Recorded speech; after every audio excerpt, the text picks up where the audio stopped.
What Novak does so well doesn't immediately jump off the screen to an untrained tennis eye. What Roger does very well is very obvious. It's amazing if you know tennis as well as I do, and it's amazing if it's the first tennis match you've ever watched. Rafa, the physicality with which he can play, the RPMs, his speed, the drama of when he's running something out, even the drama of his grunts, like it all makes sense where he's like, okay, this guy's like instantly, you know, he's like this gladiatorial figure.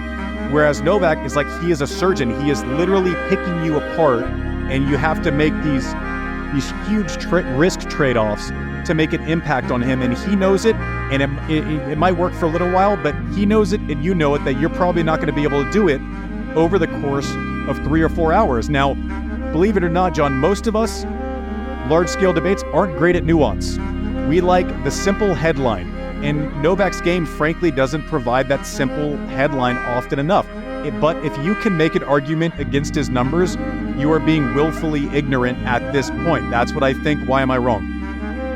You are not wrong. I think you're totally right. I think there are two. One of them is, I always think nation of origin has something to do with that too, right?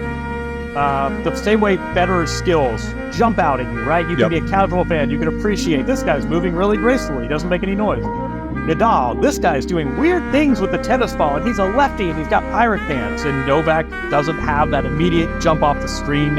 But simply, his ball never gets up on the backhand side. It is below your strike zone all the time. Like, it's not as if he shanks one up and like he keeps it, drives it through the court, doesn't hit it harder than anyone else.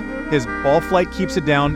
His superpower of all superpowers is the ability to switch directions without risk, which means he can find the pattern and the matchup inside of the game whenever he wants, right? He's the only person that can simultaneously switch directions on Roger, take Rafa's forehand, that lefty thing that jumps up and away, which was Roger's kryptonite, right? Up in this pocket above your head on the backhand side, step in, not only step in and be comfortable driving it, stepping in, comfortable driving it down the line, and actually finding Rafa's backhand off of that ball. That is an impossible thing to do,